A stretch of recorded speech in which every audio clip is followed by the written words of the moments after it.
वाले काव्य का पाठ करें। सो हम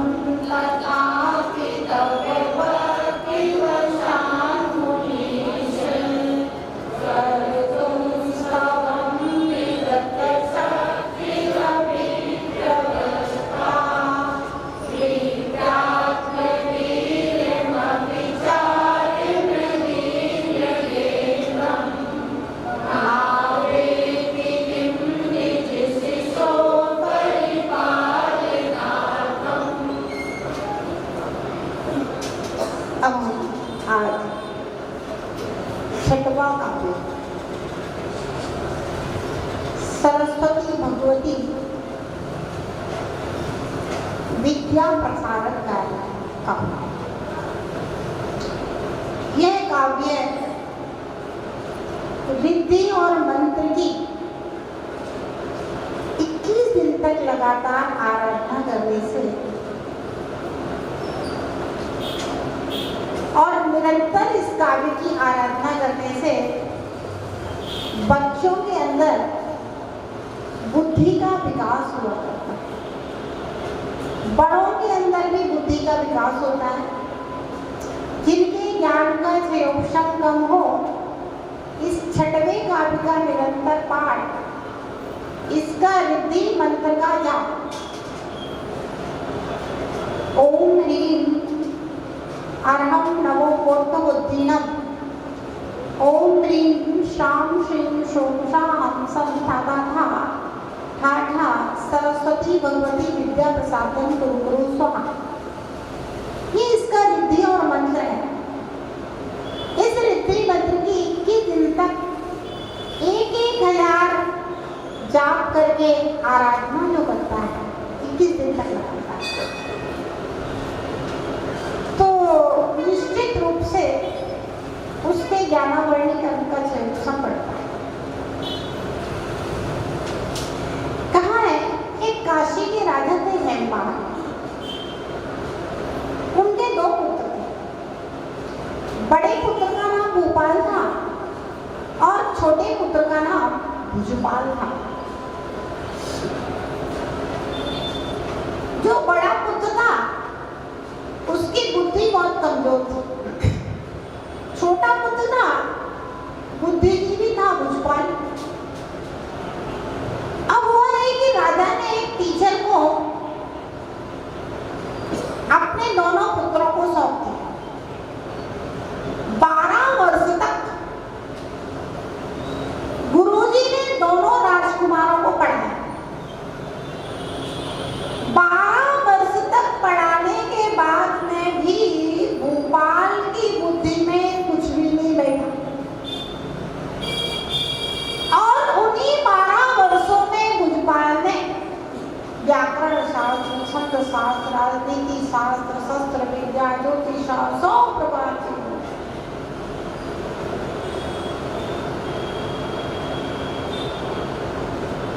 अब इसके बाद में क्या होता? भुजपाल के लिए सब राज्य में सम्मान देते, माता पिता भाई बहन मंत्री सामंत प्रजा। लेकिन भूपाल अपने भाई को देख करके मन में बड़ी कुंठा को लिए कि 12 वर्ष तक गुरुजी ने मुझे इतना पढ़ाया, लेकिन फिर भी मैं कुछ भी नहीं पढ़ पाया। अब मैं क्या करूं? बहुत परेशान था। भुजपाल जो था छोटा वाला भाई, वो अपने बड़े भाई के प्रति सद्भावनाएं रखता था। देखिए, किसी के प्रति सद्भावनाएं होना बहुत बड़ी बात है आज के समय में। नहीं तो भाई भाई उन्होंने कहा हम होशियार हैं, हमें सब लोग पूछते हैं, तो भविष्य में राजगद्दी हमारी है, बड़ा भाई है, गदा चंद बना रहा है, और बढ़िया बात है। नहीं, भुजपाल के अंदर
दादा, बस मुझे विद्या का दान दो।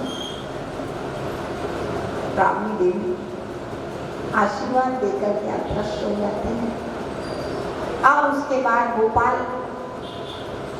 उन्हीं अध्यापक के द्वारा, उन्हीं गुरु जी के द्वारा पुनः अध्ययन शुरू करते हैं और वे भी अपने छोटे भाई से भी ज्यादा बुद्धिजीवी होकर के अनेक विद्याओं में पारंगत हो जाते हैं। इस प्रकार से शास्त्रों में यह भूपाल राजकुमार की कथा इस छठवें काव्य की आराधना से प्रसिद्धि को प्राप्त हुई है और प्रैक्टिकल है। जो भी व्यक्ति इसके रिद्धि और मंत्र की आराधना करता है काव्य सहित, तो निश्चित रूप से उसकी बुद्धि का विकास होता है विधि पूर्वक पूरी आराधना करने से। ऐसा है छठवां काव्य।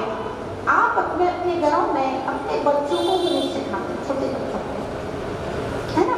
छोटे बच्चों की बड़ी समस्या होती है, भूल जाते हैं, पढ़ने में मन नहीं लगता है।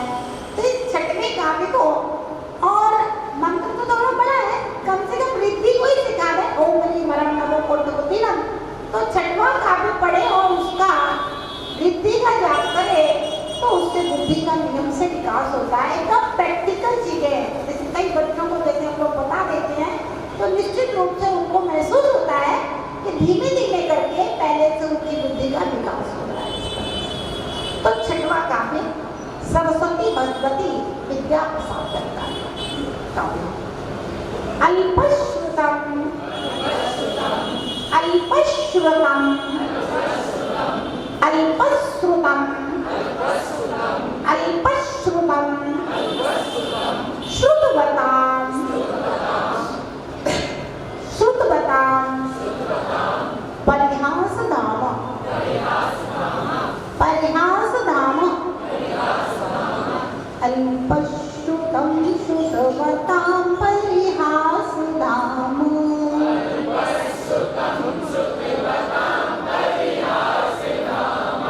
अल्पश्रुतं श्रुतवतां परिहासधाम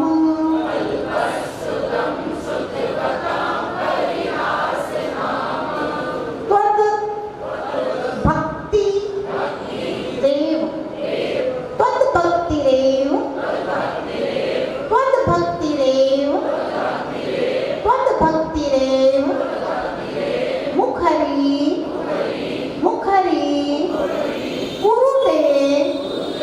बलान्मा बलान्मा बलान्मा त्वद्भक्तिरेव त्वद्भक्तिरेव मुखरी कुरुते बलान्मा त्वद्भक्तिरेव मुखरी कुरुते बलान्मा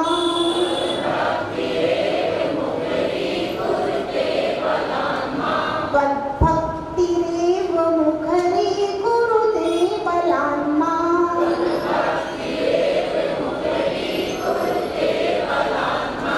यत्कोकिलः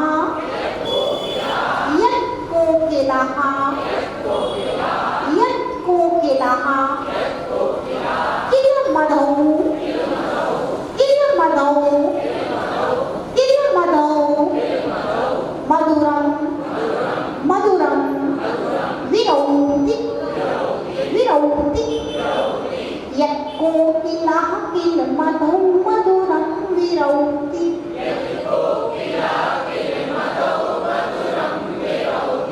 यत्कोकिलः किलमधौ मधुरं विरौति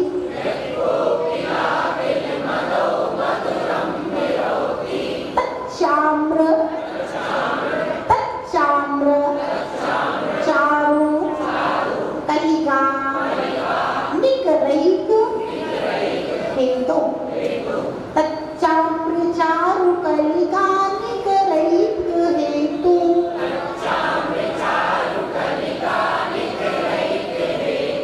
तच्चाम्र चारु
भगवान की भक्ति, काटिया कर्म हो गए।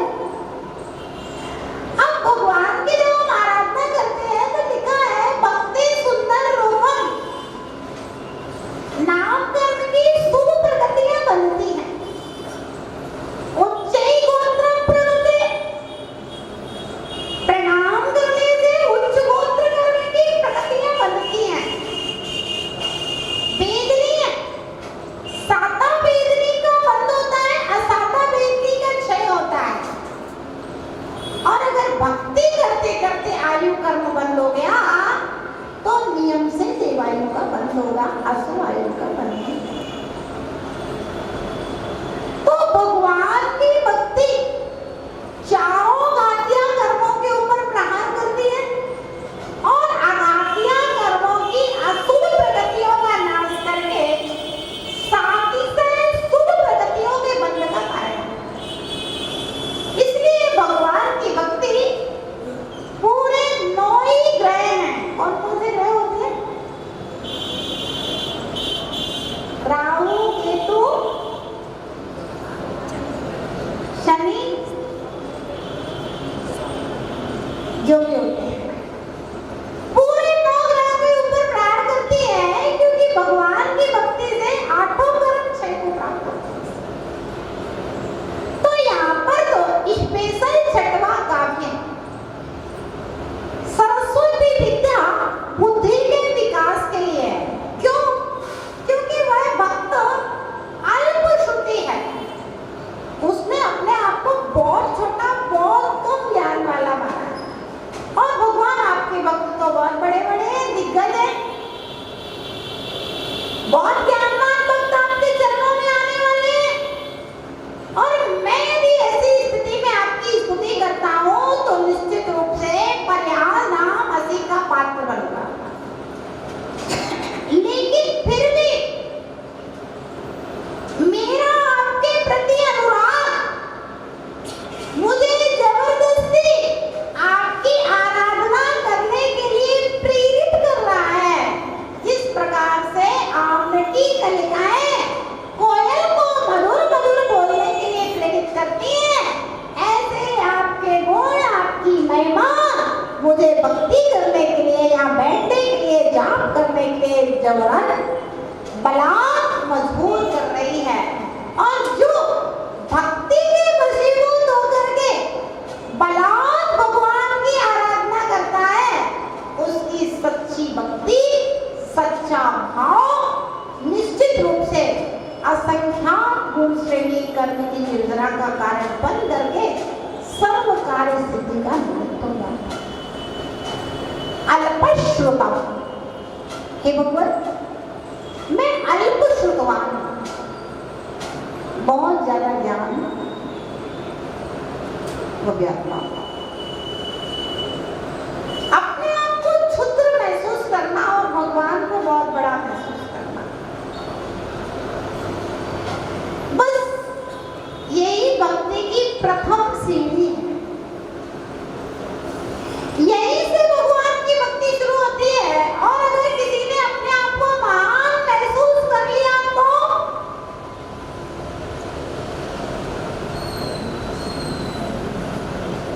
कुछ भी कर लेना। चामुंड राय ने गोमटेश्वर बाहुबली की मूर्ति बनाई और बहुत बड़ा उस जमाने का महापंचकल्याणक संपन्न हुआ।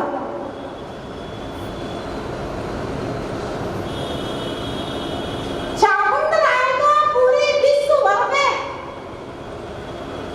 यश फैल गया था उस मूर्ति बनाने के कारण से। कोई भी कितना भी ज्ञानी हो, जब ज्यादा यश फैलता है तो थोड़ा सा अहम तो आ ही जाता है। और चामुंड राय हजारों लाखों लोगों की भीड़ में प्रथम कलश करने के लिए बाहुबली के ऊपर चढ़ते हैं। प्रथम कलश, द्वितीय कलश, कलश पे कलश डाल दिए, 100 कलशों से अभिषेक कर दिया, लेकिन जल नाभि के नीचे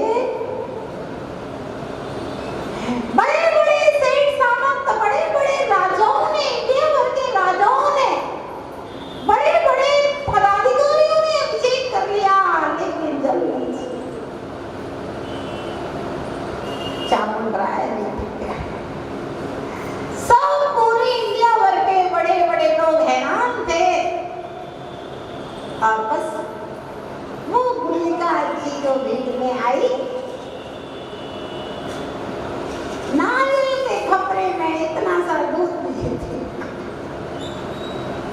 बहुत बड़ा कलर नहीं ना, नारियल के खपरे में दूध था, उस भीड़ का कुड़िया, अरे मुझे भी अभिषेक कर लेना। आचार्य कहते हैं इसको भी कर लेने दो, सब कर लेंगे। और वो गुलिका जी ने नारियल के कपड़े का दूध डाल दिया और नीचे शामुन राय का और बड़े बड़े जितने भी भगत थे भगवान के, सबका अहंकार विकलित हो गया, सच्ची भक्ति हृदय में पैदा हो गया। जब तक अहम का विसर्जन नहीं होगा तब तक अरहम की प्राप्ति। इंदौर के कोई सेठ थे, नाम मुझे याद नहीं, उन्होंने एक मंदिर बनवाया, पूरा मंदिर, हाँ सबसे हुकुम जल्दी, उन्होंने पूरा मंदिर अपने पैसे से बनवाया। और फिर जब मंदिर में सीढ़ियां लगने की बात आई तो उन्होंने कहा भाई अपने पास पैसा खत्म हो गया है, तिजोरी में चंदा करो, समाज से चंदा किया। अब उस जमाने में किसी ने 100 रुपया, किसी ने 50 रुपया, किसी ने 11 रुपया, जो भी चंदे में आया, उससे सीढ़ियां तो नहीं बनी, लेकिन फिर भी चंदा इकट्ठा हो गया, उन्हें अपना लगा करके बढ़िया सीढ़ियां बनवा दी। और फिर लिखा गया कि ये मंदिर समाज का पंचायती मंदिर। तो लोगों ने कहा सेठ जी पैसा तो आपका, तो उन्होंने कहा मेरा अकेला का पैसा थोड़ी ना लगा है, पूरी समाज का पैसा इसमें लगाया है, भले ही किसी का 1.25 रुपए क्यों नहीं लगाओ, किसी का 1 रुपए क्यों नहीं लगाओ, लेकिन पूरी समाज का पैसा लगाया है, इसलिए ये मंदिर तो अहम का विसर्जन बहुत। इंद्रभूति ब्राह्मण जब तक अहंकार में था तब तक मिथ्या दृष्टि था, मिथ्या ज्ञान था। और जैसे ही अहम टूटता है महावीर का दर्शन होता है और पहला गौतम वर्णन बन जाता है, 63 रिद्धियां प्रकट हो जाती है। तो जहां पर अहम का विसर्जन होगा और जहां पर हमारा झुकाव होगा भगवान के चरणों में, आप विश्वास मानिए इंद्रभूति ब्राह्मण की तरह रिद्धियां सिद्धियां प्रकट हो जाएंगी। ज्ञान और बुद्धि क्या बड़ी चीज है, बस कठिन तो वही है कि आम का विसर्जन हो जाएगा। अहंकार नहीं आना चाहिए, मैंने बेटी बनवाई, मैंने भगवान बनवाए, मैंने इतना काम किया, मैंने इतना दान किया, मैंने ये किया, मैंने ये किया। सौधर्म में लोग तो इतनी सारी व्यवस्था बनाने के बाद में भी कभी अहम नहीं करता है, भगवान के चरणों में किंकर बन खड़ा है, बहुत विनम्र होता है भगवान के चरणों में। तो जो व्यक्ति अध्यात्म संपदा की कीमत को समझता है वह विनम्र होता है, और जो अध्यात्म संपदा की कीमत को नहीं समझता वो भगवान के चरणों में अपने वैभव को दिखा करके यश कीर्ति लूटने के लिए आता है और अपना दबदबा दिखाने की कोशिश करता है। तो हो गया अल्पश्रुता, हे भगवान मैं अल्पश्रुति, थोड़ा सा ज्ञान है, मैं दरिद्री हूँ, मेरे पास थोड़ा सा ही धन है, ज्यादा धन नहीं है। देवपद और खेवपद ने मक्के के दाने चढ़ाए और सेठ जी ने रत्न चढ़ाए, लेकिन अल्पश्रुतम, हे भगवान दरिद्री हूँ, बस मक्के के दाने ही, बस यही चढ़ा रहे, भक्ति बहुत है। परिणाम निकला सेठ जी से ज्यादा कीर्ति रत्न चमक रहे थे दीदी के ऊपर। भगवान को हमारे चावलों की जरूरत नहीं, और आप लोग तो भगवान के साथ पूरी छल कर लेते हो, सस्ते सस्ते वाले चावल और सस्ते सस्ती वाली बादामें छुटकी छुटकी सी, और सस्ते सस्ते वाले सरे सराए गोलों की चटकी। भैया है तो छिपाओ नहीं, और नहीं है तो लुटाओ नहीं। नहीं है तो भैया बोलियां लेने की कोई जरूरत नहीं है कि बोली तो ले गए और हाथी में बैठ के पूरा झांसी घूम गए, और बाद में जब कमेटी रसीद कटाने घर पहुंची तो भैया अगले साल और बाद दे देंगे, फिर अगले साल दे देंगे, फिर अगले साल दे देंगे, फिर अगले साल दे देंगे। अरे भैया है तो लुटाओ आराम से, और नहीं है तो फिर मत लुटाओ, है ना। शांति से भगवान की आराधना करो, आराम से अपनी एक थाली में द्रव्य लेकर के आओ, आराम से भगवान की पूजा करो, आगे आगे बोलियां देने की कोई आवश्यकता नहीं। अल्पश्रुतम, हे भगवान अल्पश्रुत, थोड़ा सा ज्ञान है, ज्यादा ज्ञान नहीं है। सुतवताम पर्याददाम, और इस संसार में आपके इस मंदिर में बड़े बड़े सुतवतान भक्त आते हैं, बड़े बड़े धनवान लोग आपके चरणों में आते हैं, उनके सामने मैं हंसी का पात्र हूं। लेकिन तुद भक्ति ने मुकरे गुरते बनात्मा, मां मुझको तुद भक्ति, आपकी भक्ति, आपका अनुराग, गुणानुराग ही मुखरी गुरते स्तुति करने के लिए जबरदस्ती प्रेरित करता है। कैसे? यह कोकिला, जिस प्रकार से कोयल कि निश्चय से मधु मधुरम विनोती, मधुर ऋतु में मधुर मधुर बोलती है। जब आम के ऊपर कलिका लगती है तब कोयल मधुर मधुर लोग बोलती है। तो इसमें कोयल की आवाज का महत्व नहीं, किसका महत्व है?